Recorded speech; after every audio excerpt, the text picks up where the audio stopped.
Sejam bem-vindos ao podcast Nordeste Sobrenatural, um lugar onde o terror não está apenas no imaginário, ele é real.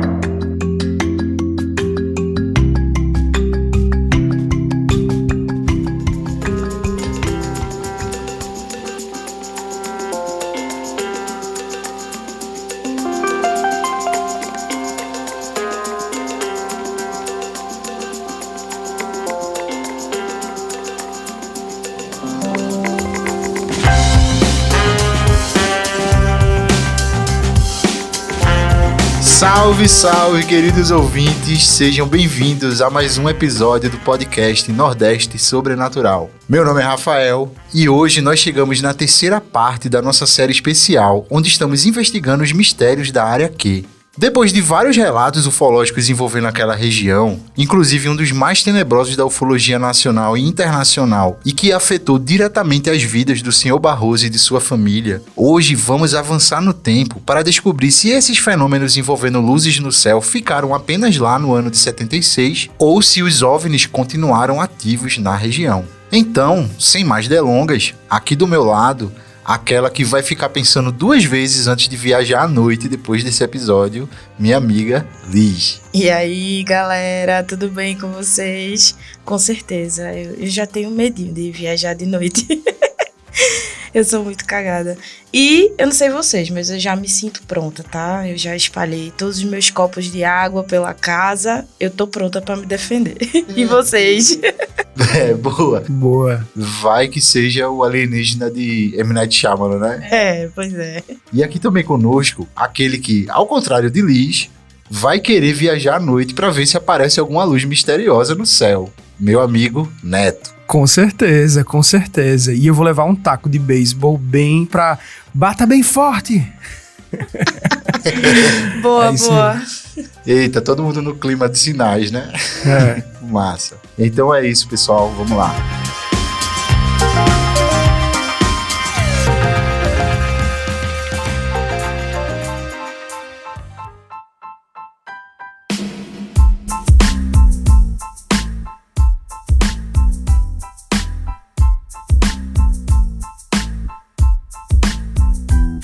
E aí, galera, antes de começar o episódio, a gente já vai pedir que, se você tiver algum relato, alguma história escabrosa que queira contar pra gente, e também alguma sugestão de episódio, qualquer coisa, manda um e-mail pra gente no nordestesobrenatural.podcast@gmail.com.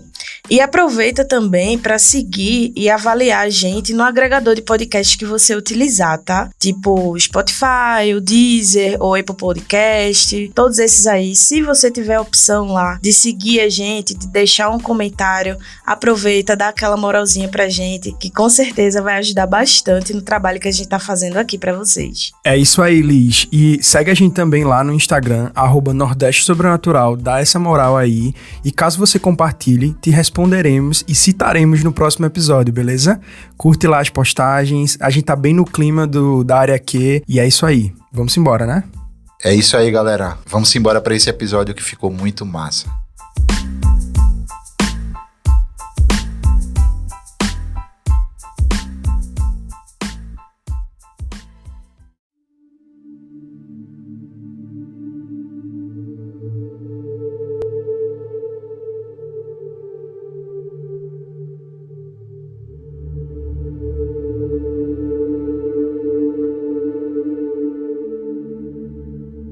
Depois de explorarmos vários mistérios envolvendo a onda ufológica ocorrida em 1976, bem como os detalhes e desdobramentos do trágico evento que acometeu as vidas de Luiz Barroso Fernandes e toda a sua família, uma das perguntas que permanecem no ar é: os casos ufológicos cessaram na região após esse ano conturbado e movimentado para a ufologia?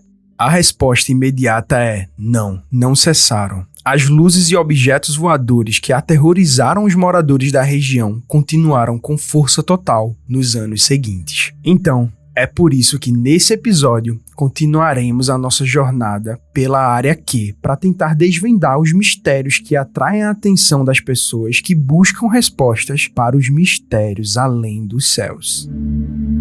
Então, galera, continuando a nossa jornada pela área Q, agora a gente vai avançar mais alguns anos no tempo para investigar mais casos ufológicos ocorridos ali na região, sendo que após aquela onda ufológica que aconteceu em 1976. Então vamos lá. Os relatos a seguir, eles foram investigados e registrados pelo ufólogo Reginaldo Ataíde, que foi o mesmo ufólogo que investigou o caso Barroso, e que é o autor do livro ETs, Santos e Demônios na Terra do Sol, que foi publicado lá em 2000, e que também foi uma das fontes utilizadas para a construção dessa pauta. Então vamos lá.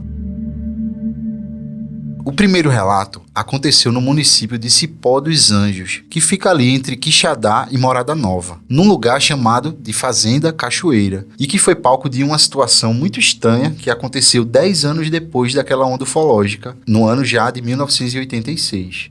Era aproximadamente 11 horas da noite ali, 23 horas do dia 21 de maio daquele ano, quando 5 pessoas jogavam cartas no alpendre da fazenda. Em algum momento, um objeto voador não identificado surgiu de forma inesperada de trás de um dos monólitos ali da região. Esse objeto não emitia nenhum som e iluminava toda a área. E naquele momento ali, de susto, de tensão, as testemunhas ficaram alguns minutos ali inertes, apenas observando aquele objeto se aproximar lentamente deles. E quando esse objeto já estava a alguns poucos metros, eles começaram a sentir um intenso calor, além de uma luminosidade que foi descrita como, abre aspas, estranha e muito forte, fecha aspas. Uma das testemunhas correu para dentro de casa, pegou uma espingarda calibre 12 e atirou no objeto, que se encontrava parado na frente deles, como se os observasse. Com o barulho do disparo, os outros moradores da casa e também ali das redondezas acabaram acordando com o barulho, com susto, e correram para fora e também viram esse objeto, que lentamente voltou para o local de onde ele tinha surgido, por trás do monólito. Circulando o monólito, inclusive, 2 vezes, e depois subindo vagarosamente até uma certa altura. E aí, nesse momento, numa rapidez incrível, esse objeto zarpou e desapareceu no céu. Nesse dia, os moradores passaram o resto da noite acordados e depois desse episódio, acabaram ficando com medo, naturalmente, quem não teria, né? Medo de sair sozinhos ao anoitecer, com medo de repente serem sequestrados, até porque as histórias já vinham rolando ali nas redondezas. E aí, galera, o que é que vocês acham disso? Nossa, mano, assustador, viu?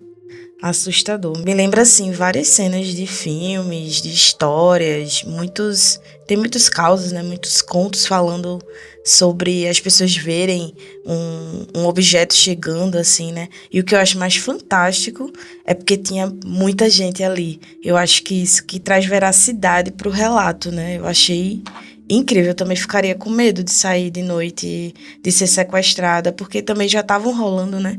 Outros casos ali, os aparelhos disparando luzes, mexendo com as pessoas de alguma forma. Então, nossa, eu entendo a galera, viu, ter ficado com medo de sair sozinho ali de noite, tenso.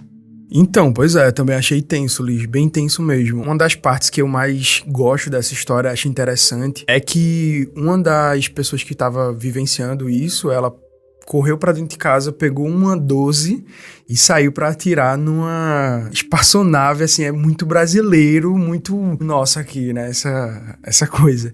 Eu acho incrível essa parte. Tipo, vou pra cima, não tô nem aí, na minha casa não, né, tá ligado? Eu achei um ato de muita coragem, viu?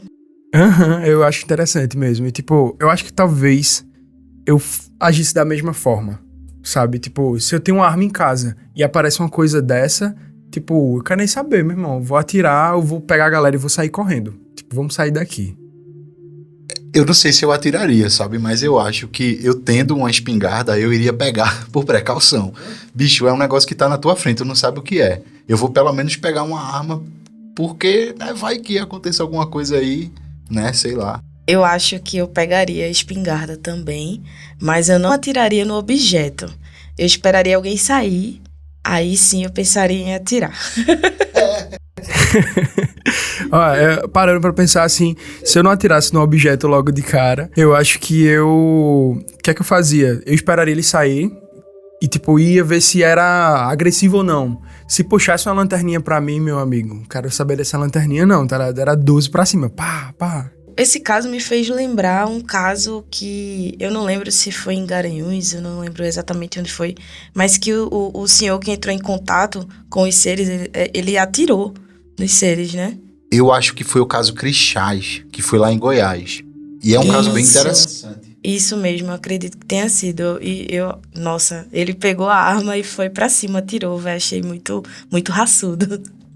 Só que nesse caso ele se ferrou, porque o objeto revidou. Atirou nele e ele morreu, acho que dias depois, ou foi semanas depois. Isso e mesmo. E ele trabalhava para algum político, algum banqueiro, alguém influente na época na região, que foi uma das coisas, inclusive, que validou a história, justamente porque não se sabe quem era a figura, mas sabe-se que essa história percorreu com uma certa credibilidade, porque o cara, o patrão dele, que era alguma figura importante da época, ele acreditou na história. Ele sabia que ele conhecia o cara e, tipo assim, eu não acho que ele tá mentindo, entendeu? Eu conheço ele já há muitos anos e se ele tá dizendo, aconteceu. E esse cara morreu, inclusive, por sequelas desse acontecimento aí da nave. Então, Por sequelas desse encontro, né? Esse infeliz encontro, caramba. Exato. Tenso. Eu nunca tinha ouvido falar dessa história. Fiquei interessado, vou correr atrás. É legal. E uma coisa que é legal também da gente colocar é o seguinte, é que a data e o horário é bem preciso nesse relato. E eu acredito que isso tem a ver justamente por causa do número de testemunhas, que foi alto. Sabe-se que foi dia 21 de maio por volta das 23 horas. Tá entendendo? Isso é uma coisa interessante de ressaltar. Porque geralmente quando você vivencia alguma situação, você não tem tantos elementos para dar uma data certa, né? É diferente aí de um grupo de pessoas, né, numa localidade ali, várias pessoas acordaram, ouviram o disparo, foram ver, viram o objeto, então... É a importância de se ter várias testemunhas, né? Eu acho que deixa o negócio muito mais real, mais verídico.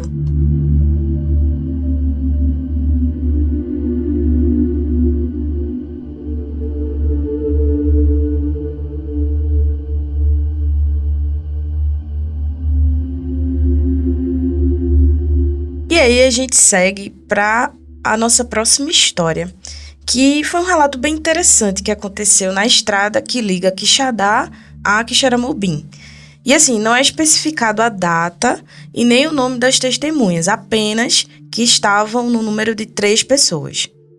No meio do percurso que estava sendo feito ali durante a noite, esses 3 passageiros que estavam no veículo, eles observaram algo brilhante que se aproximava a grande altitude. Repentinamente, o objeto se aproximou do veículo, se posicionou à direita, seguindo o carro do pessoal como se estivesse ali observando. Só que assim, os passageiros ficaram nervosos, o que acabou obrigando o motorista a meter o pé no acelerador para se livrar dessa visita incômoda. Ou seja, imagina a situação, você está dirigindo com seus amigos, vocês veem uma luz, essa luz vem até vocês, fica do lado do carro, acompanhando vocês na mesma velocidade. Imagina o desespero dessa galera. Com certeza, desespero. Muito, muito tenso. Só que assim, esse objeto começou a ir de um lado para o outro do automóvel, sempre direcionando uma luz para o veículo, que clareava tudo a ponto de neutralizar a luz dos faróis. E aí, nesse momento, eles perceberam que o veículo parecia estar numa velocidade maior do que a aceleração que eles estavam tendo. Pois, mesmo tirando o pé do acelerador, a velocidade não estava reduzindo. E aí, sem poder controlar a direção, o motorista se apavorou, pisou no freio, derrapando o carro e parando um pouco mais à frente. Só que aí, galera, o OVNI também parou e manteve o foco de luz direcionado para o veículo. E aí, esse objeto, esse OVNI, estava um pouco à frente. Ele tinha uma parte mais proeminente na frente que foi descrita como um bojo.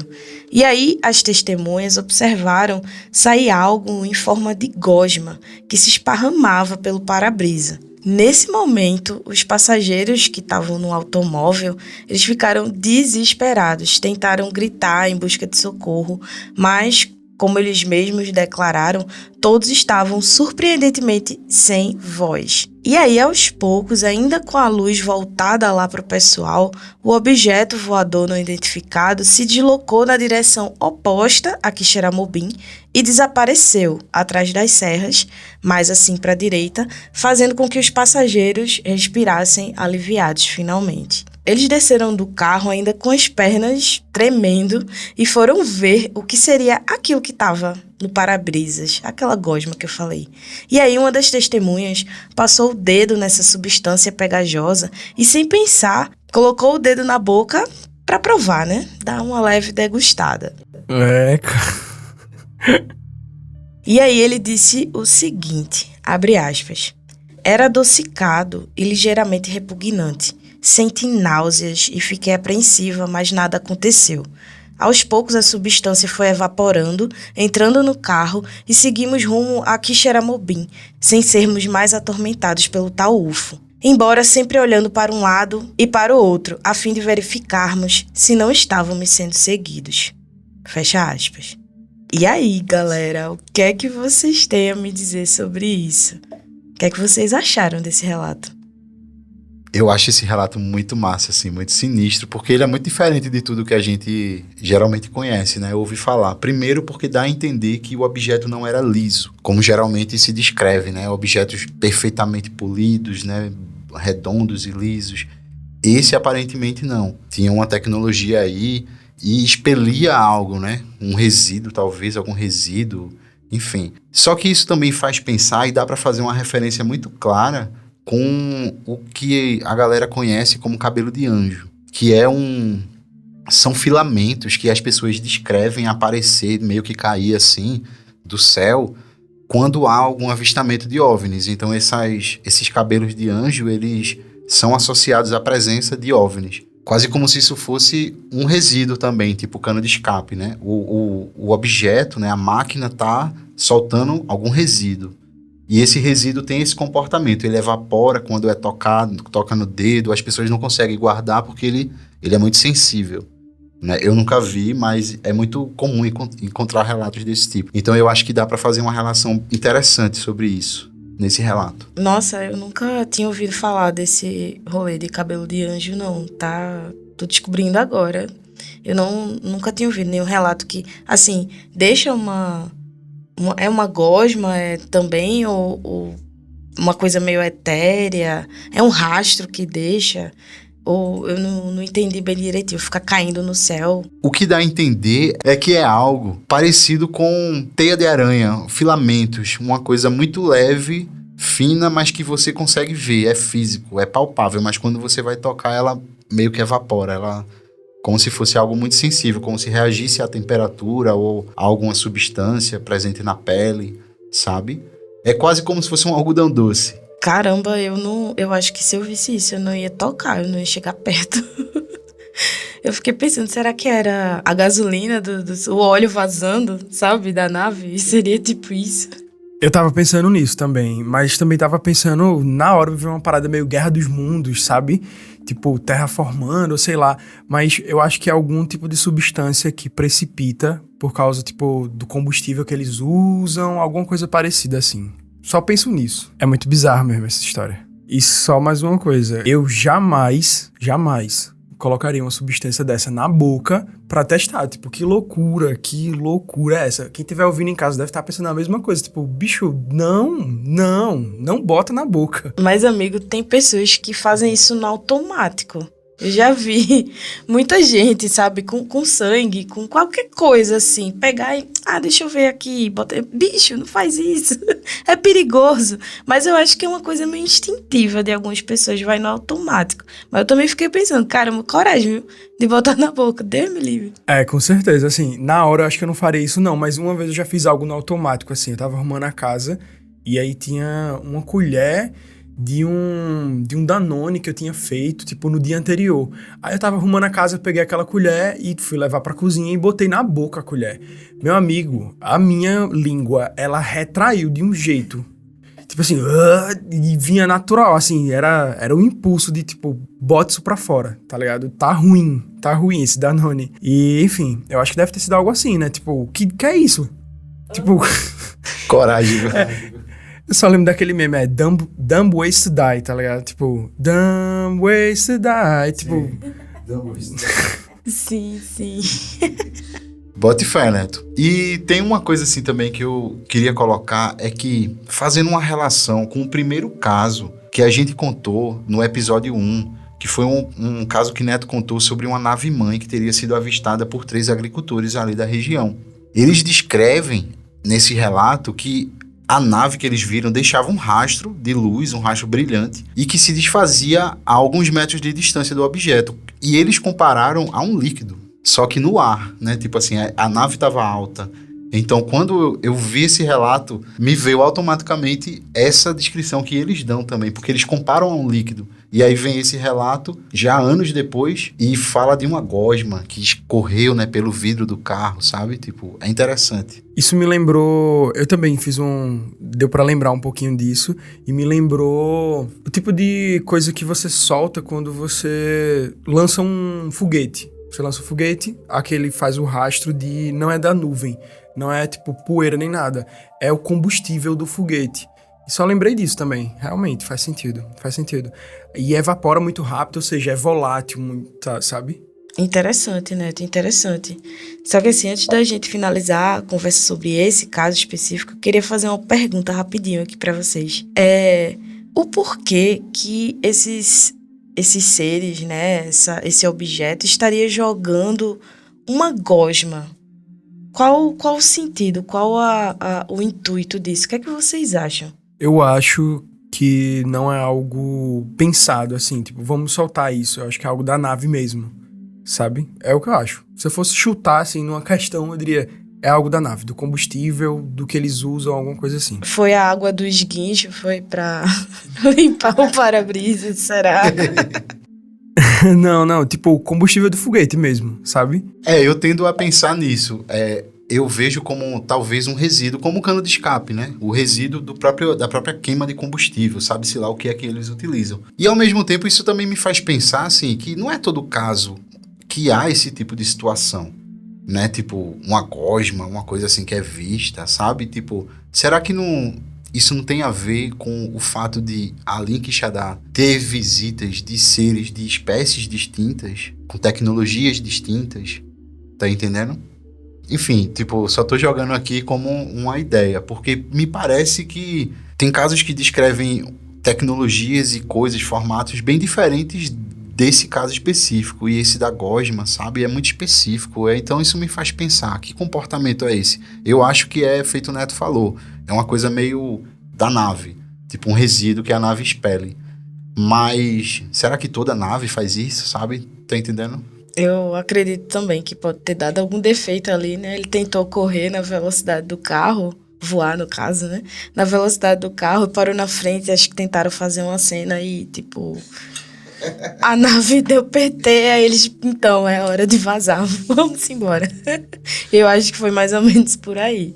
Mas assustador, né? Imagina, tá andando de boa na pista e de repente aparece uma nave assim e espelha uma gosma em você. Que coisa assustadora. Alguns carros, eles, tipo, nem todo tipo de carro vai soltar aquela aguinha que sai do cano de escape. Quem tem carro sabe do que eu tô falando. Você liga o carro e aí ele começa a soltar como se fosse uma aguinha. Você ligou o carro e fica no cano de escape lá, saindo E aí, assim, nem toda nave vai apresentar isso, eu acredito.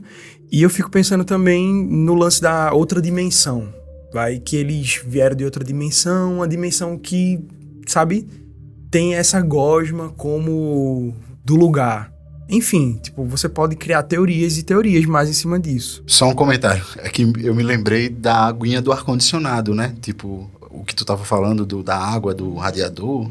Foi do radiador? Não, do cano de escape ele fica soltando aquela aguinha. E pronto, a água do cano de escape e tal. Eu me lembrei também do ar-condicionado. Ele também expele, né, essa água e tal, como um resíduo do próprio funcionamento, processo de funcionamento da máquina, né? Então eu acho que tem a ver. Pode ser que a gente consiga fazer uma relação.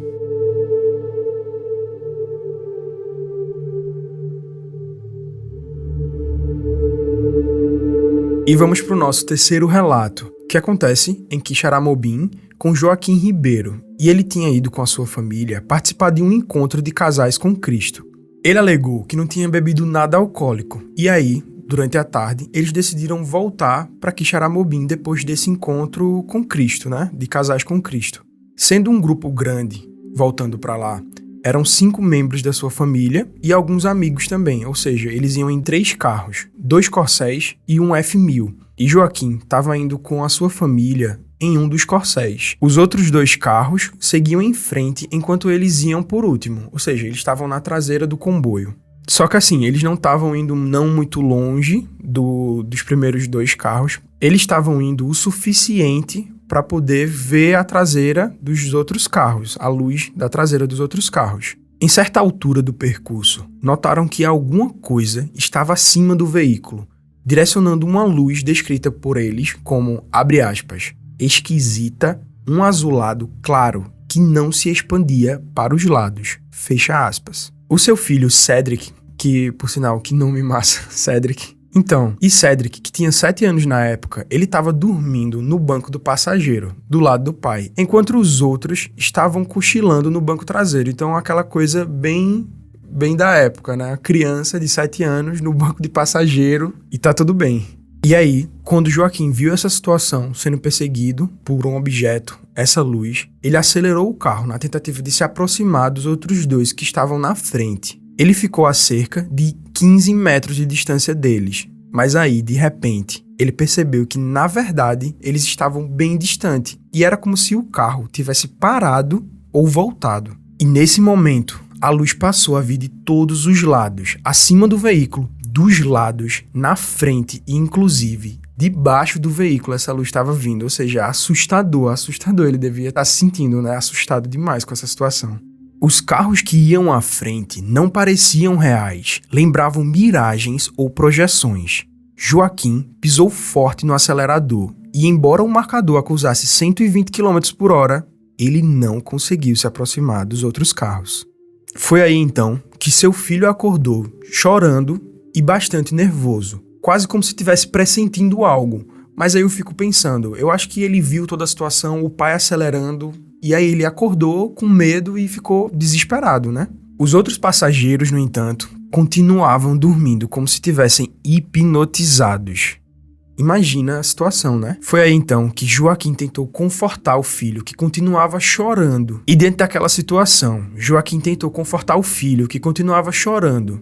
Ele sentia que a luz adentrava no cérebro e o fazia entrar em pânico. Imagina a situação que esse cara estava passando, sozinho, com o filho do lado, em pânico, e a galera hipnotizada atrás, dormindo. Depois de um evento chamado Casais com Cristo, né? Exatamente. Tenso, velho, tenso. Foi aí que então, repentinamente, tudo pareceu voltar ao natural. As luzes desapareceram e a estrada voltou ao normal. E o veículo obedecia normalmente aos comandos dele. Só que aí, os outros carros já não podiam mais ser vistos na estrada. Como se ele tivesse ficado muito atrás. E ao chegar em Quixaramobim, encontraram outros membros do grupo que aguardavam preocupados por não avistarem o corcel de Joaquim, que deveria ter chegado logo atrás deles e desapareceu atrás deles. E eles, inclusive, já se preparavam para voltar e procurar eles, tipo, fazer o caminho de volta, procurar um retorno e procurar eles, ver se aconteceu alguma coisa, ver se o carro tinha quebrado, se eles tinham sido assaltados, qualquer coisa. Foi aí, então, que quando chegou lá, Joaquim contou o ocorrido. E ao verificarem a hora para confirmar o fato, eles notaram uma coisa bizarra. O relógio tinha sido atrasado 15 minutos em relação a todos os demais. E aí? Depois dessa história, o que é que vocês acham? Velho, eu acho esse relato muito sinistro. E também ele é muito interessante porque a gente vê aqui uns elementos que são bem assim, são bem legais da gente parar pra olhar com calma. Por exemplo, o lapso de tempo. A gente já sabe que é um fato comum aí nos casos de ufologia. Não é incomum você ouvir pessoas dizendo que tiveram uma perda de tempo, ou que o relógio atrasou, ou adiantou, enfim. Essa relação com o tempo e também com a realidade do que ele estava vendo. Essa luz que ele sentia adentrando no cérebro, tipo assim, eu acho que isso é muito específico, é porque ele estava sentindo alguma coisa, alguma pressão na cabeça, tá entendendo? Que ele sentia que vinha daquela luz. E isso, de certa forma, afetou a maneira como ele estava vendo. Ele disse que o carro, ele estava perto, de repente ele estava distante, mas parecia que eles não eram reais, parecia uma projeção, sabe? É como se eles estivessem mexendo com a própria percepção da realidade dele. Isso é um negócio que é muito específico, sabe? Eu nunca vi isso em outro relato. Eu já pensei aqui uma outra coisa. Será que esse raio aí que foi jogado na galera hipnotizou os que estavam atrás? Né? Mais ou menos o Cedric, né? O menininho que estava do lado. E o pai, acho que por estar alerta, dirigindo, acho que o raio não fez o efeito desejado. E aí, o efeito que causou nele foi deixar a mente confusa. Ele não sabia se estava vendo realmente o pessoal na frente, se era uma miragem. É interessante, Liz, tu colocar isso, porque realmente é como se aquela luz estivesse provocando um efeito nele e também nas outras pessoas, porque eles também perceberam isso. As pessoas não acordaram, o filho acordou, mas já acordou assustado, talvez o corpo dele tenha percebido, talvez por ser criança, o metabolismo é outro, enfim, a gente não sabe, tá só especulando. Mas naquele processo da luz, ele sentiu alguma coisa e ele já acordou chorando, assustado, realmente como se ele estivesse sentindo algo estava sendo feito com ele, tá entendendo? E também porque talvez ele soubesse, né? Se ele dormir aí, se ele apagar, pode acontecer um acidente, né? Então não sei. E aí uma coisa interessante também da gente colocar é o seguinte. Essa galera tava mexendo com a mente deles, pô. Tá ligado? Tipo, com a luz. Veja, para pra pensar. Se for real, se esse relato for real, para pra pensar na tecnologia necessária pra fazer um negócio desse, pô. Inclusive atrasar, quer dizer, o relógio deles. Sabe, é uma coisa muito incrível, sabe? É uma tecnologia incapaz da gente sequer imaginar que caminhos a gente poderia fazer para chegar nisso. É surreal, velho. Eu diria que esse caso, acho que de uma grande maioria aqui dos que a gente viu, esse pra mim é um dos mais assustadores. Acho que esse tipo de relato, como tu falou aí, né, mexe com a mente da pessoa, eu acho, assim, o mais assustador, porque é justamente isso. Poxa, que tecnologia, que lapa de tecnologia é essa que consegue mexer com a mente das pessoas, entendeu? Pra mim é medonho, assustador, medo.com.br. Cagaço total. E eu queria fazer uma pergunta pra vocês. A questão é, e talvez alguém esteja se perguntando em casa também, por quê? Por que um carro? Por que ele não apaga de todo mundo? Entende? Só porque ele era o motorista, mas... Então eles conseguem controlar exatamente quem vai apagar? E ainda a mesma pergunta. Por quê? Por que o carro dele? Com qual objetivo? Aí tu me pega, porque eu acho que é justamente por eu não saber, por eu não conseguir imaginar o porquê, é que mais me assusta esse tipo de caso. Por que mexer com a mente do pessoal? Eu vou te responder com outra pergunta. Por quê? Também não sei por quê. E tu, Rafa, tu pensa... Tu tem alguma teoria? Olha, eu confesso que eu sou bem simpático à hipótese lá do Jacques Vallée. Quando ele fala que, na verdade, todos esses avistamentos de seres, de tanto alienígenas quanto fantasmas, né? Na verdade, seriam seres de outras dimensões, acima da nossa, maiores que a nossa, que estão se manifestando e muitas vezes só querendo mostrar que eles existem, que eles estão vendo a gente, né? Tipo, eles sabem de nós e eles estão aí. Aí, às vezes, eu fico... Porque me parece uma coisa meio espetacular, sabe? Meio teatral mesmo, sabe? Tipo, eles não fizeram nada. Eles chegaram lá, só botaram medo, só se mostraram. Esse é o ponto. Eles só se mostraram e depois foram embora. Não fizeram nada, aparentemente. Foi, parece que só fazer o mal, sabe? Só fazer o mal, tipo assim, vamos tirar onda com aquele bicho ali, sabe? Enfim. Eu fico pensando, se eles vieram de outra dimensão, o que é que eles estavam fazendo ali? Eu acabo caindo na teoria. Sempre acabo pensando um pouco sobre isso. E se fossem seres de outra dimensão, eles estão tipo, testando coisas, sabe? Tem gente de todo tipo. É só você imaginar as pessoas que a gente conhece hoje. Imagine que essa tecnologia na dimensão deles seja algo novo ou até, tipo, normal pra eles. Então, todo mundo tem acesso. Se todo mundo tem acesso, imagine qualquer tipo de pessoa tendo acesso a uma tecnologia dessa, indo pra outra dimensão, bagunçando lá e voltando, tipo assim, só pra bagunçar mesmo. E aí você acaba assustando as pessoas, porque, vê só, se você viajasse no tempo agora, e aí entra aquela meu velho pensamento sobre humanos do futuro. Se você viajasse no tempo agora, com a tecnologia que você tem hoje, chegasse lá de carro, ou no avião, sei lá, com um celular, um tablet, um computador, e você puxasse um drone, enfim, tipo, pareceria magia, tipo, assustaria as pessoas também.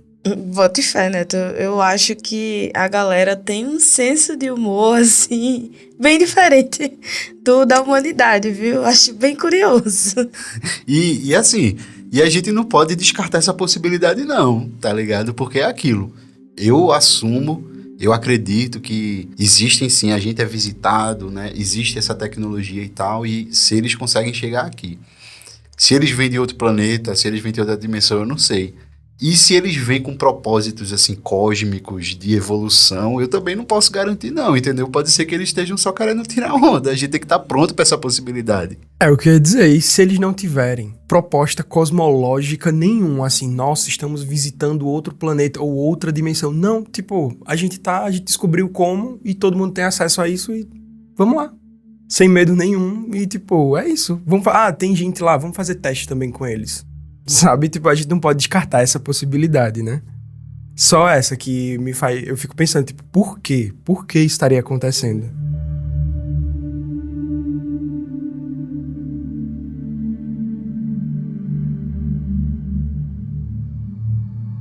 Então, galera, continuando aqui a nossa pauta, nós chegamos no quarto relato, que foi uma história investigada e documentada pelo ufólogo Robson Alencar e registrados no livro Casos Ufológicos em Quixadá, publicado esse ano, 2023. E aí, assim, é interessante deixar claro que não fica claro nem a data e nem o ano em que momento isso teria acontecido, mas assim, sabendo que Robson Alencar, ele atua na ufologia, ele investiga casos ufológicos há cerca de 30 anos, como ele mesmo afirma, então a gente assume que esses casos que ele documentou aconteceram de 1976 para cá. Ou seja, aconteceram após aquela onda ufológica que a gente já citou e mencionou várias vezes. Esse caso específico, ele envolve uma jovem chamada pelo ufólogo por Ruth, mas ele deixa claro que esse é um nome fictício, que ele utilizou para preservar a identidade e a integridade da testemunha, né? Porque é um caso mais delicado. E essa situação aconteceu ali pelas imediações da Lagoa dos Monólitos, que o pessoal ali pela localidade conhece mais como o Açude do Eurípides, que fica ali em Quixadá. Inclusive, é bem perto de um monólito que é conhecido como Cabeça da Bruxa, só a nível de curiosidade. Nossa, que nome legal, gostei. Pois é, Liz. E aí, Ruth, a nossa protagonista, ela afirma que uma certa noite, por volta já das 2 da manhã, ela acordou com a bexiga cheia, aquela vontade de fazer um xixizinho e ela foi no banheiro. Quando ela já estava voltando para o quarto, ela percebeu ali uma luz, um clarão muito grande entrando pelas frestas da janela da casa dela. O que já fez ela meio que estranhar ali e já ficar um pouco assustada com aquela situação, porém ela decidiu ir lá na janela e abrir para ver o que é que estava provocando aquilo. Até porque ali não tinha muita iluminação elétrica e tal. E aí ela se deparou, quando abriu a janela, com uma nave que ela comparou inclusive ao disco voador do programa da Xuxa, que para quem é mais antigo, mais velho, vai saber bem do que é que ela estava se referindo, né? E provavelmente isso até dá um sinal da época em que isso teria acontecido, provavelmente naquele período onde o programa era presente na vida das pessoas. Quem nunca quis entrar na nave da Xuxa, né, pra dar um passeio? Essa nave eu entrava, tranquila. Ali tá de boa, né? E aí, segundo ela, esse objeto tinha luzes que ficavam circulando o objeto, tanto na parte de cima quanto na parte de baixo. E assim, quando ela conta essa história inicialmente, na memória dela, ela só lembra de ter visto o objeto e depois ter fechado a janela e voltado para a cama para dormir. O que já provocou uma certa estranheza no ufólogo, né? Porque, poxa, como é que uma pessoa vê uma nave, consegue inclusive descrever e simplesmente volta a dormir, né? Então, como ela alegava não lembrar de nada, ele sugeriu uma hipnose, o que ela acabou aceitando.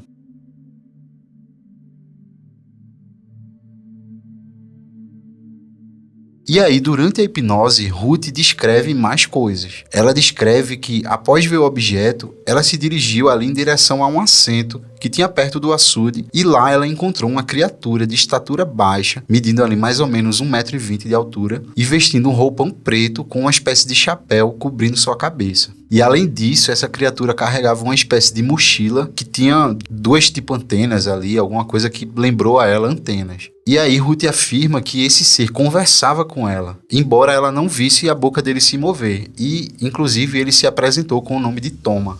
Ou seja, é aquele típico relato onde há a telepatia, né? A comunicação não verbal, onde a pessoa alega que escutou a voz na cabeça e sabia quem era que estava falando, né? Embora não visse a boca dele se mexer. E ele disse para ela que ela tinha sido escolhida para uma nova geração que substituiria a raça humana. Veja só, né? O ser utilizou uma espécie de seringa de mais ou menos 30 centímetros com um líquido cor-de-rosa para aplicar a substância na sua bexiga através da uretra. E aí não fica claro se esse foi o procedimento utilizado para implantar o feto, até porque a gente sabe que o feto fica no útero, né, e não na bexiga. Mas de alguma forma ela sabia que aquele procedimento foi feito na bexiga e não no útero. Então a gente não sabe se esse procedimento foi o utilizado aí para implantar alguma coisa nela. E aí esse ser também informou que quando ela completasse 6 meses de gestação, eles retornariam para retirar o feto. E nos primeiros 4 meses, Robson chegou a acompanhar, assim de longe, acompanhando, né, no que dava a gravidez, observando inclusive todos os sintomas e características de uma mulher grávida, como náuseas, seios doloridos e também febre. E, inclusive eu não sei se é comum mulheres terem febre durante a gravidez, mas aparentemente ela sentia. Eu acredito que não seja comum não, mulheres terem febre. Febre é alguma coisa de infecção, Eu né? acho que a temperatura do corpo naturalmente aumenta um pouquinho, se eu não me engano, na gestação. Mas a febre eu não sabia, não. Bote fé. Sabia não. E aí, depois desse tempo, depois desses 4 meses aí que Robson ainda acompanhou, eles acabaram perdendo contato por razões que não ficam claras. Mas aí, após 1 ano, Robson encontrou Ruth novamente, só que ela já foi logo dizendo assim que não queria falar sobre o assunto, enfim, que não viesse com essa conversa, que ela não queria falar. Mas aí, após algum tempo de conversa, ela acabou retornando a esse assunto. E disse, assim, sem muitos detalhes, que esses seres retornaram de fato quando ela tinha 6 meses de gestação. E após cerca de 1 ano, esses seres retornaram e a levaram novamente até aquele lugar onde ocorreu o primeiro encontro. E apresentaram a ela uma garota, uma criança, que lhe foi apresentada como sendo sua filha. E ao questionar o ser se ela poderia levar a criança consigo, os seres lhe disseram que não, mas que talvez um dia elas poderiam se reencontrar novamente. E aí, galera, o que é que vocês me dizem? Nossa, são tantas coisas aqui que o meu cérebro tá formigando aqui. Eu não sei nem por onde começar. É muita coisa, tipo, assustador, assim, bastante. Me lembrou uma personagem de um filme, que inclusive acho que foi tu, Rafa, que me apresentou o filme. Intrusos, o nome do filme, que ocorre justamente isso, né? Eu não vou entrar em muito detalhe para não dar spoiler nem nada, mas é muito igual, assim. Eu fico aqui pensando, acho que por isso que ela não quer falar, né? Por isso que é tão delicado, ela preferiu não mencionar o nome. Se aconteceu realmente alguma coisa tão assustadora com ela ali naquele dia, eu acredito que ela realmente passou por alguma experiência naquele dia, extremamente traumática, e tudo que aconteceu depois foi consequência desse trauma, né, pra vida dela. Eu não imagino, não consigo me colocar no lugar dela. É difícil. Esses casos de abdução com possível gravidez e etc. são os que mais me assustam, sabe? Aquele de, o tempo parou, tipo, isso é assustador, é claro, mas o da gravidez é invasivo demais, assim. Nossa, eu acho horrendo também. Eu acho terrível quando envolve a procriação, né, de alguma forma, porque é estupro, gente, assim, o corpo invadido, isso não é normal, acho que a galera não tem ética nenhuma, né, e por aí fora, né, se tá fazendo isso. Terrível. E vem com esse discurso, né, bem bonito, tipo assim, você foi escolhida para uma nova raça, mas e se eles só estiverem fazendo experimentos? E só tá falando aquilo para você aceitar mais, sabe? Aceitar melhor, tá entendendo? Enfim. Total, Faz sentido, total faz sentido.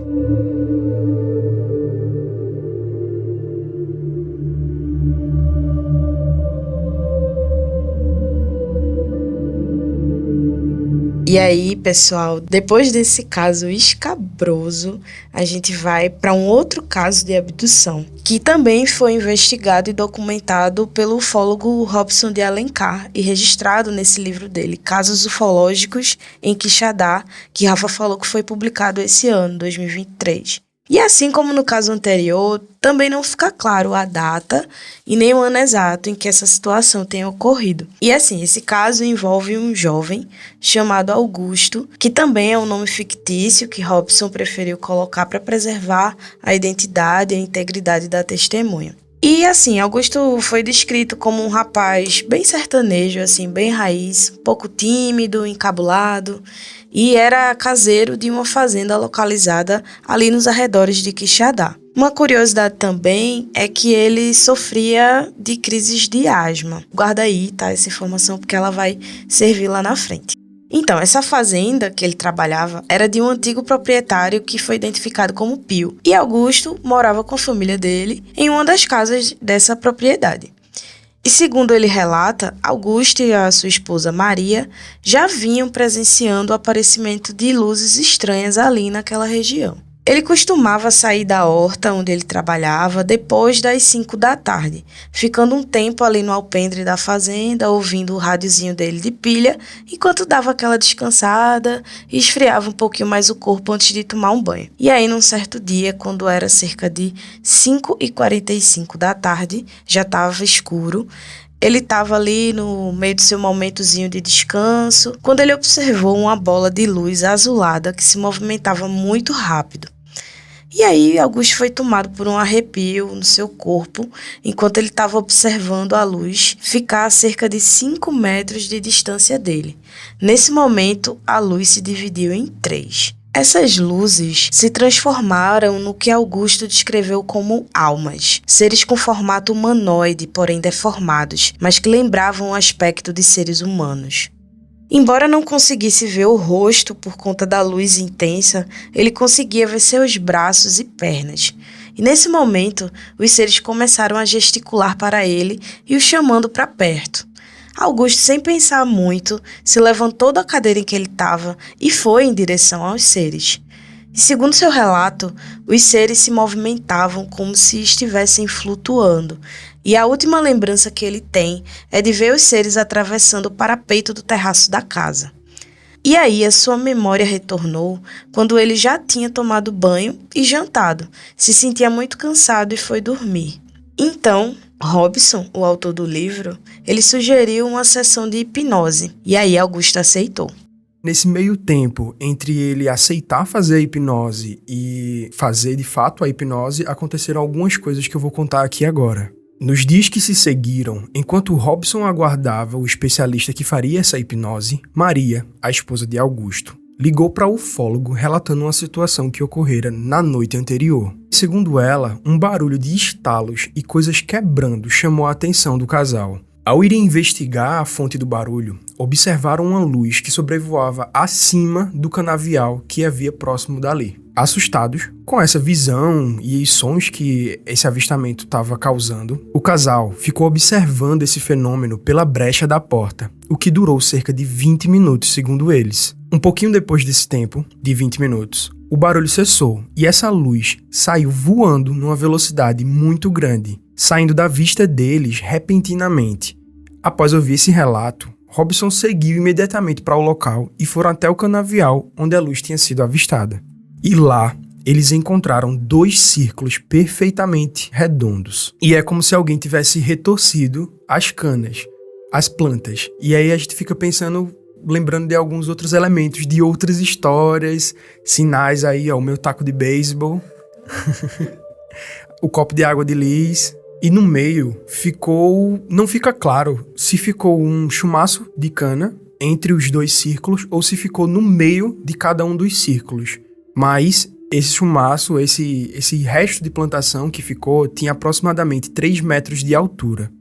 Então, cerca de 3 dias depois, após esse incidente, Maria ligou novamente para Robson para lhe contar uma nova situação ocorrida naquele mesmo dia. E segundo ela, era por volta de 5h40 da tarde, quando ela e uma amiga chamada Teresa e o seu cachorro estavam na beira de um açude quando elas observaram uma luz na Serra do Estevão, que fica ali a aproximadamente 2 km de distância de onde elas estavam, uma serra próxima. E essa luz era vermelha e alaranjada, mais ou menos do tamanho de um carro de passeio. E essa luz, ela foi na direção delas numa velocidade absurda e ficou em cima desse açude. Ainda segundo Maria, não tinha barulho e nem vento que esse objeto causava, mas o açude ficou avermelhado e com ondas que lembravam o mar. Imagina o medo que essa galera sentiu. E, comprovando esse medo dessa situação, o primeiro a sair correndo foi o cachorro, assustado, e algumas vacas que estavam próximas também, elas deram fora do lugar. Assustadas com aquela visão, Maria e Teresa correram para dentro de casa. Então, a luz seguiu as mulheres e se posicionou em cima da casa. E aí ela disse o seguinte: depois desse incidente, a antena parabólica e a televisão nunca mais funcionaram, como se tivessem sido prejudicadas pelo incidente, como se fosse um pulso eletromagnético. Menina, é muito babado, viu? E aí, depois dessas informações que Neto deu pra gente, né, sobre o que aconteceu aí nesse período antes da sessão de hipnose, a gente vai chegar no dia em que o especialista chegou lá em Quixadá para fazer a hipnose em Augusto, e aí novos detalhes do incidente aí com as almas vieram à tona. Na sessão de hipnose, Augusto relatou que os seres o conduziram até um objeto não identificado e, ao entrarem, esse objeto zarpou. Augusto lembra de ter sido colocado numa cama estreita que ficava em uma sala branca e muito fria. Esses seres colocaram aparelhos em Augusto, principalmente no nariz e na barriga. E embora ele tivesse a sensação de que mais coisas ocorreram, ele não conseguia lembrar, mesmo sob hipnose. E após esse incidente, os seres o levaram de volta. E embora suas lembranças ainda fossem vagas, ele lembrava que se sentia muito cansado e também que tossia muito. Maria informou aos pesquisadores que por volta das 8 horas da noite, Augusto tossia muito e então começou a expelir uma baba pela boca. Augusto não falava nada, apenas colocava essa baba para fora enquanto Maria limpava com uma toalha. Após esse incidente, eles alegam que Augusto ficou curado dessa asma que ele tinha, aquilo que eu falei lá no começo do relato, não tendo mais aquelas crises que ele costumava ter. E aí Maria, embora desejasse se mudar daquele lugar por conta dos frequentes episódios assustadores que a família vivenciou, ela alega acreditar que os seres queriam o seu bem e por isso teriam curado seu marido. Então, ele tinha alguma doença e eles curaram, ou eles causaram a doença e depois curaram ele? Não, eu acho que ele tinha a doença. Acho que a doença, a condição de asma não tinha relação com os seres. A relação que eles fazem é com a cura. E aí, o que é que vocês acham desse caso? Eu achei bem legal, muito interessante. Eu não queria usar essa palavra, mas só me vem ela na cabeça. Muito interessante esse caso, porque envolve a cura, né? E envolve vaca. Envolve a cura, envolve a vaca, envolve círculos nas plantações, envolve abdução, ou seja, você vê que realmente tem todos os elementos de casos ufológicos que a gente vê em vários países, né? Não só no Brasil, e muito menos só no Nordeste. É bem interessante, porque ele realmente coloca todos esses elementos aqui, e aí é aquilo. A gente não sabe quem é Augusto de fato e tal, mas eu até dei uma procurada ali, com essa referência aqui da Serra do Estevão, eu dei uma procurada por açudes, por fazendas que tinham perto, então meio que bate. Tem um açude que fica a cerca de 2 km de distância da serra, então tem certos elementos aí que a gente consegue, inclusive, chegar numa posição mais ou menos ali do que aconteceu, o que me dá uma certa garantia de que houve alguma coisa. Comprovar essa veracidade, né? Exato, né? Vamos investigar, né? Com certeza, com certeza. Então, galera, pra gente fechar aqui o nosso episódio sobre relatos, nós vamos trazer os relatos em áudio de 2 pessoas, um morador de Quixeré e outro de Quixeramobim. Lucas, o morador de Quixeré, ele escreveu um livro muito legal, por sinal, chamado Coisas da Noite. O Quixeré Assombrado e Suas Lendas Populares, onde ele relata vários casos aí de assombração, de lobisomens ocorrido lá e também de avistamentos ufológicos. Então vamos ouvir o áudio aqui de Lucas e depois a gente volta para fazer nossas considerações. Então, cara, aqui em Quixeré, assim, no meu livro, né, tem alguns relatos assim, de luzes avistadas no céu, principalmente aqui próximo à região da Serra, né, da Chapada do Apodi, certo? O que acontece? Essa luz, ou essas luzes, né, algumas pessoas chamavam de batatão. Essa aparição dessa era uma luz que ficava ali circulando perto ali da serra, né, e quem passava por ali, geralmente assim, de noite, né, mais tarde, essa luz perseguia. Tem até no livro um relato de dois caras, né, dois irmãos, que eles tinham ido para uma festa em Lagoinha, né, no distrito aqui que fica em cima da serra, e eles estavam de carona, eles acabaram perdendo a carona, eles tiveram que voltar a pé. Né? Aí quando eles estavam já descendo aqui a ladeira, eles avistaram uma luz, eles até pensavam assim, pela distância, que fosse algum carro, alguma moto assim, né, tal. Mas não era o caso, essa luz se elevou assim, no alto, né, e veio para cima deles. Aí eles, no instinto, correram, né? E dizem que eles desceram ali a ladeira, os trancos e barrancos para fugir dessa luz.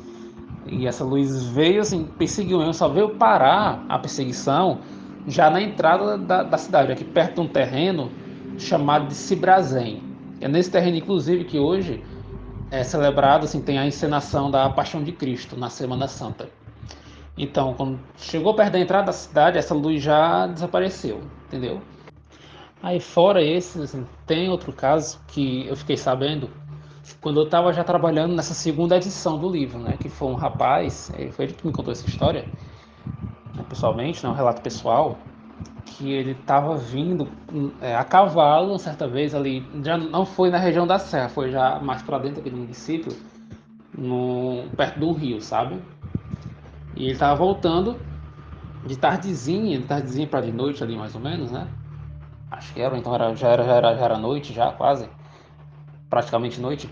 Ele estava voltando com esse cavalo e chegou ali num trecho perto do rio que o cavalo de repente empacou, né? Não queria ir adiante e tal, e ele já era acostumado a andar por aquele terreno, né? Tanto ele quanto o cavalo, né, conhecia, mas nessa noite o cavalo estava muito esquisito, estava assim, travando todo o tempo, nem empacando, não queria ir e tal. Aí ele disse que do nada ele percebeu uma luz assim, que tipo veio do alto e focou em cima dele e do cavalo, sabe? Como se fosse tipo assim um holofote jogado assim em cima deles, né?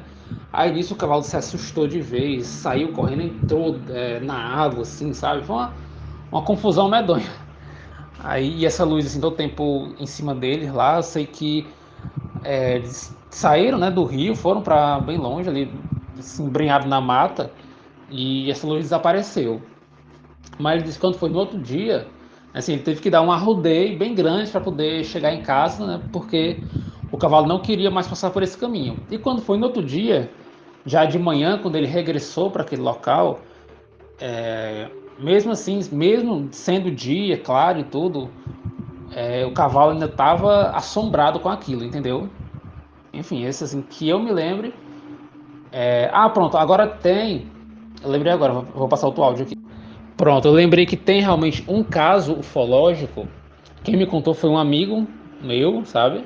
Conhecido já de tempos, que presenciaram ele e o irmão. Eles moravam ali num bairro daqui chamado Bairro do Pontal, que é um bairro bem conhecido, bem famoso assim antigamente, porque era considerado um local assombrado, onde aparecia coisas, né, visagens, enfim. Aí o meu me contou que assim, eles moram atualmente, esse bairro está bem assim, urbanizado, tem uma lagoa, sabe? Uma praça ao redor, muito legal. Até gosto de ir lá correr assim de tarde, sabe? Final de semana. Aí ele me contou que uma noite ele e esse irmão, né, eles estavam ali sentados de frente para a lagoa, né? A casa deles era uma casa de 2 andares. E de repente eles viram, assim, eles olharam para o céu estava limpo, né, sem nuvens, eles viram umas luzes se movimentando, assim, indo na direção da serra, né, na direção da Chapada. A princípio eles pensaram que fosse alguma aeronave, assim, um avião, né, tal, mas essas luzes se movimentaram de um jeito assim bem aleatório, bem esquisito, sabe? Que não é próprio de um avião fazer, porque um avião voa ali em linha reta, né? Tem aquelas luzinhas que ficam piscando, né, tal. Você percebe logo que é um avião, às vezes até escuta o barulho. Mas eles disseram que essas luzes eram silenciosas e que elas se movimentaram de um jeito estranho, assim, sabe? E depois de um tempo elas simplesmente sumiram no céu escuro, né? E esse meu amigo contou também que outra vez o pai deles teria visto um objeto, né, assim, circular, prateado, né, brilhante, sobrevoando assim, a lagoa ali do Pontal, né, sobrevoando assim, mais baixo, entendeu? Enfim, esses são os relatos que eu me lembro no momento assim, envolvendo esses casos assim, ufológicos, né? Então, galera, o que é que vocês acham dessas histórias contadas por Lucas, acontecidas ali em Quixeré? Para quem não sabe, Quixeré fica ali um pouco mais distante de Quixadá, Quixeramobim, mas ainda fica ali naquela região, pertinho de Morada Nova, Limoeiro do Norte, enfim. O que é que vocês acham? Eu acho bizarro também, porque parece que essas coisas continuam acontecendo até hoje. A gente vê alguns elementos se repetindo, como, por exemplo, da luz, mas não, alguns casos eles não têm abdução. Alguns têm, mas nesses casos que ele contou, não tem abdução, mas tem o elemento da luz seguindo e etc. Eu não vi ele falar a data, mas é interessante que isso aconteça ainda, até hoje, né? Realmente, até hoje, estudando aqui para a pauta, eu vi umas reportagens daqueles programas bem tenebrosos de hora de almoço, sabe? Que é muito sangue escorrendo pela televisão.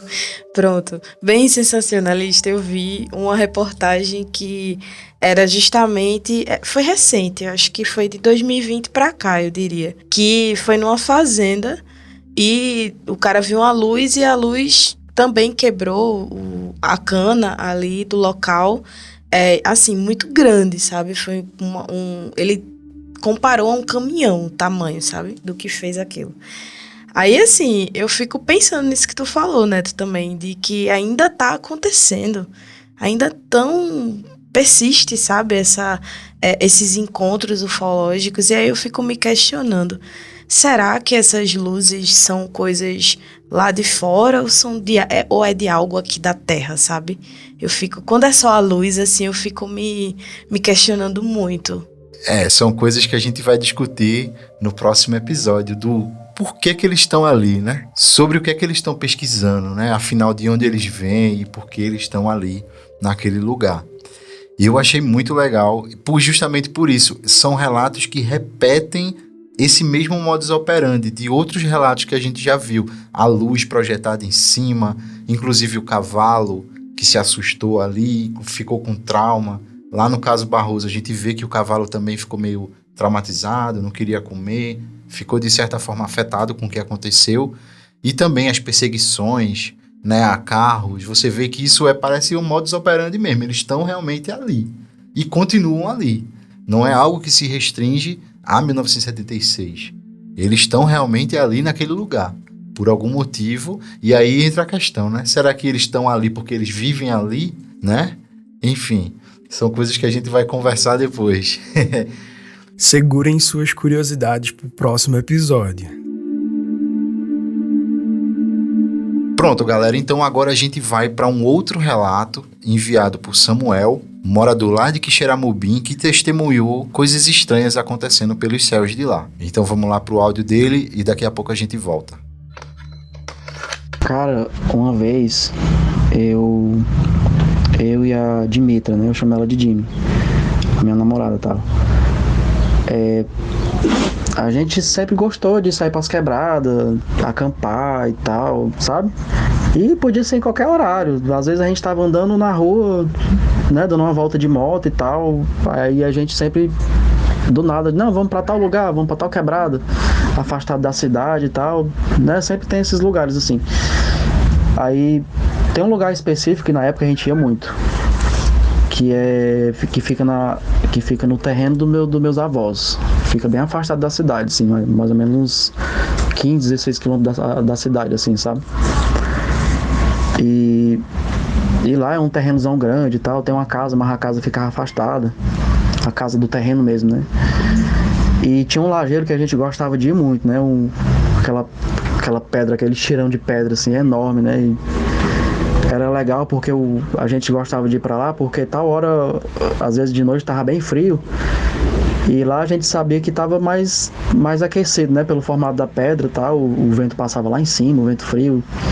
Enfim, às vezes a gente gostava de ir pra lá. Cara, uma vez a gente foi e a gente tava lá de boa e tal, e eu acho que inclusive foi até acho que nesse tempo eu tomava Daime, se eu não me engano. E a gente foi numa dessas preparações, né? A gente gostava de buscar as quebradas pra se preparar, pra meditar e tal, nesses 3 dias antes, né, que tem que fazer o regime e tal. E nesse dia a gente foi pra lá, né, meio que fazer a mesma coisa dessa outra vez que eu te contei aí. E beleza, a gente foi lá, chegou na pedra e tal, no lajeiro, a gente se sentou e começamos a meditar, né. Ela ficou sentada, né, meditando lá, com as pernas cruzadas, né, e tal. E eu passei um pedaço, já tinha um pedaço que eu tava sentado, eu peguei e me deitei, né. E nisso que eu me deitei, eu já tava quase dormindo ali, agarrando no sono. E ela continuou sentada lá, meditando, né. Passou um pedaço, eu me acordei com ela, eu me percebi, né. Com ela me cutucando a minha perna, dizendo, olha isso aqui, olha isso aqui. Aí eu peguei e olhei, cara, umas luzes lá na frente, assim, no horizonte, assim, do lugar que a gente tava, né? Mas bem longe, assim, umas luzes. E essa luz ficava piscando, né? Não era uma piscada, assim, abrupta, né? Era uma piscada lenta, sabe? Ela como se fosse um farol, assim, suavemente ela acendia, suavemente ela apagava. Só que era bem forte, sabe? E eu, caramba, doido. E a gente passou um pedaço vendo isso, né? Aí eu tava com a lanterna nesse dia, e eu comecei a meio que fazer aquela piscada de SOS, né? Que essas lanternas têm. Ou então ficava só acendendo e apagando mesmo, sabe? Cara, essas luzes ficaram tipo mais fortes, sabe? Ficou um negócio invocado, cara, enquanto a gente tava lá fazendo isso, né? Aí começou a brilhar, começou a piscar em outros lugares do horizonte, assim, sabe? Até então ela tava piscando num lugar só. Mas aí tal hora ela tava mais pra trás, às vezes tava mais pra cima, às vezes tava mais lá na frente. E era um negócio invocado. E sempre branco. Aí eu peguei e parei de fazer o que eu tava fazendo com a lanterna. Aí essa luz, ela deu uma piscada, sabe, bem forte, amarela, sabe, não era mais branca, ela deu uma piscada amarela e pronto, não fez mais, né. Aí a gente ficou naquela, né, se perguntando e tal, admirando também o fenômeno e a coisa toda, e a gente ficou admirando o céu, né. Aí de vez em quando, cara, a gente tava percebendo que tinha umas luzes, tinha um tipo de risco, né, que aparecia no céu, que até então a gente tava pensando que era como é, meteoro, essas coisas, né, enfim, esses pequenos astros, né, que ficam próximos à atmosfera, né. Só que quando a gente vê uma estrela cadente, né, digamos assim, caindo, ela geralmente, de acordo com o que a gente vê aqui, elas têm uma trajetória certa, né? E elas caem, e a gente vê o rastro, né, se desfazendo e tal. E essas coisas que estavam aparecendo, elas eram apenas riscos que ficavam subindo no céu, sabe? Fazer umas piruetas, um negócio, sabe? E a gente ficava admirado, caralho, olha isso, velho. Até que passou um pedaço, cortou sabe? De horizonte a horizonte, assim, no céu inteiro, cortou assim em cima da gente. Foi tipo a última que a gente viu nesse dia. Cara, foi muito, muito viagem esse dia, foi muito louco. Cara, e aí esse lajeiro a gente sempre frequentava lá, né? Como eu disse, assim, uma das quebradas que a gente gostava de ir e tal. Às vezes pra passar a noite, ou então um pedaço assim no final da tarde. Enfim, lá sempre aconteceu essas coisas assim, sabe? Até mesmo com os moradores que ali pertinho desse lajeiro tinha uma casa de pau a pique, né? E os moradores de lá sempre diziam que acontecia coisas ali, né? Até então, naquele tempo eu achava que era história, né? Como eu te disse, né? Eu cresci escutando essas coisas, meus avós, meus pais e tal. Mas enfim, antes, cara, uma vez a gente resolveu ir assim num finalzinho de tarde, né? Aí lá, esse lugar, como é da minha família, e eu tenho poucos amigos assim, tal, eu sempre digo pros meus amigos, ó, se vocês estiverem procurando uma quebrada legal pra ir e tal, podem ir pra esse lugar lá, é aberto e tal, é da minha família, sabe? A galera sempre gostou de ir. Nesse dia que eu resolvi ir com a Jimmy, era um finalzinho de tarde, quando a gente chegou lá, esse amigo nosso, o Rutiel, ele tava lá já, sabe? Aí a gente se encontrou, que legal te ver, tal, aí a gente foi lá pro Lajeiro, né? Aí a gente ficou conversando lá, até começar a anoitecer. Aí, cara, a gente conversando, quando passou um pedaço, não sei se foi ele ou foi a Dimitri que olhou pra cima, aí vinha uma luz passando acima da gente, sabe? Nesse céu baixo, né? E só uma bola, só uma coisa, né? Uma luz branca, sabe? E tava tipo vibrando, cara, tipo como se fosse um pulsar, né?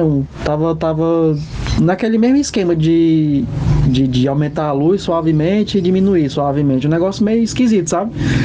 Aí a gente parou a conversa e ficou olhando, né? Aí passando, né? A luz passando. Aí passou um pedaço e eu percebi que tava vindo um avião lá do outro lado, né? Esses Boeing, né? Esses Boeing comercial. E claramente a gente tava vendo, né? Que o brilho da luz, as luzinhas do avião, né? E o objeto indo de encontro, assim, só que um pouco mais embaixo, assim, no céu, né? Aí passou um pedaço, cara, esse objeto, essa coisa, quando tava se aproximando das nuvens, ele deu um brilho bem forte, assim, e apagou. Aí, eu com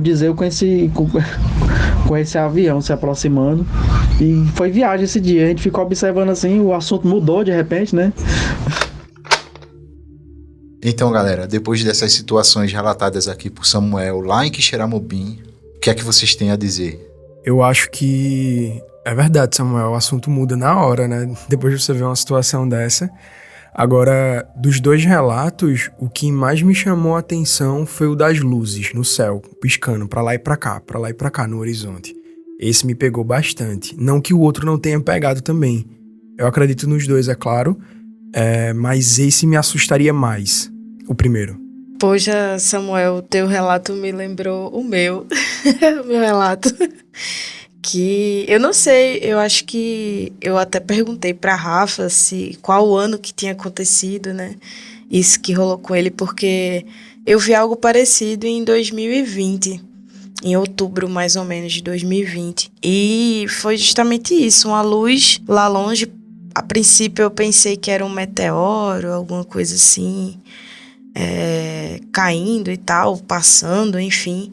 Eu até fui pesquisar se tinha alguma coisa para passar que ia ser visível no céu, mas não achei nada, nenhum relato, e fiquei perguntando a todo mundo, acho que até eu postei no stories do Instagram, e o pessoal me perguntando o que era aquilo. Eu disse, então, eu tô perguntando para vocês também, eu quero saber.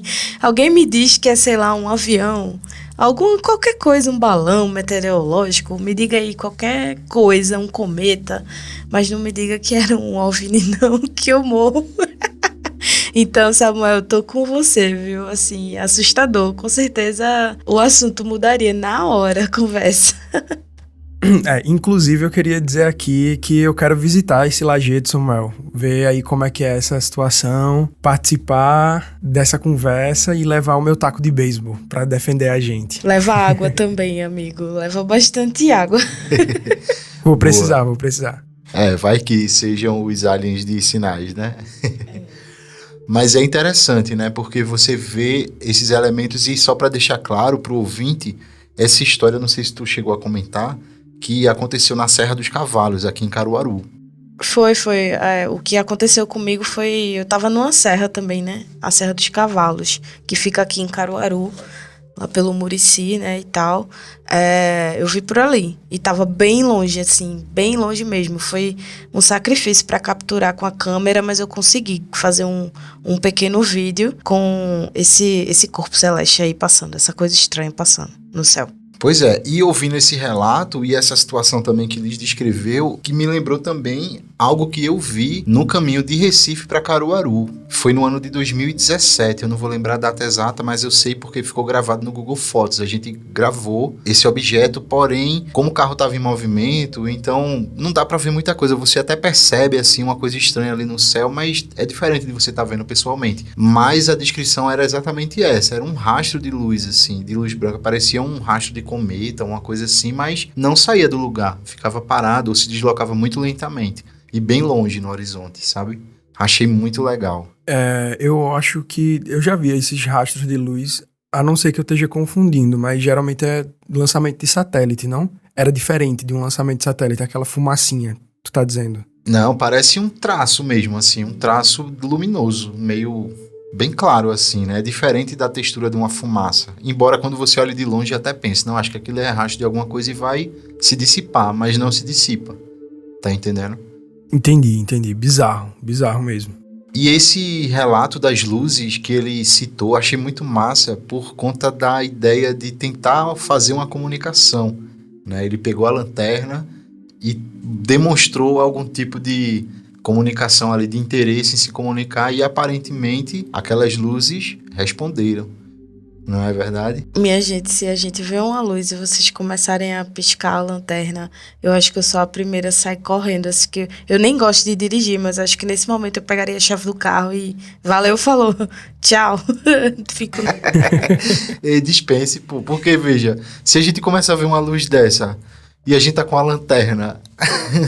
Por que não? Eu piscaria a luz, tipo... Você piscaria. Eu tava lembrando do dia que... acho que foi durante a pandemia ainda. Val e Danilo estavam lá em casa, e Beth também. Aí tava eu e Beth com os coelhos na sala e os gatos, e Danilo e Val fumando cigarro lá naquela casa da Joaquim Serra, ó, da João Mota. Aí, de repente, Val tá lá com o cigarro dele olhando pro céu, aí ele fala: Lisandra, minha gente, vem aqui ver isso no céu. Menino... Eu gelei, Rafa, assim, eu peguei Isildo e o celular, já botei na câmera e fui. Quando vi era um avião, alguma coisa, não era nada. Bicho, não faça isso comigo não, que eu tenho um troço aqui, pelo amor de Deus. Isildo é o gato, não é isso? Isso, Isildo é meu gato. Ele que me protege. Coitado. Bichinho, rapaz.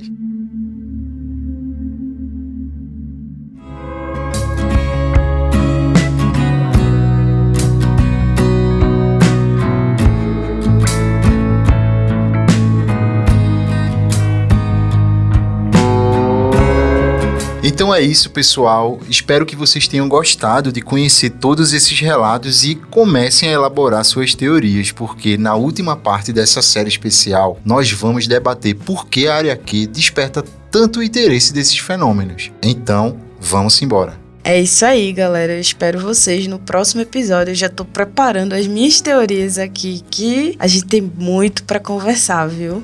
É isso aí. E vamos embora pro próximo episódio. O papel e a caneta tá aqui, cheio de teoria, e vamos descascar. É isso aí, galera. Vamos nessa, se preparar para esse último episódio e fechar esse ano com chave de ouro. Então, muito obrigado se você ouviu a gente até aqui, e um cheiro para todo mundo. Valeu, galera. Cheiro. Tchau, tchau. É isso aí, galera. Um cheiro e até a próxima.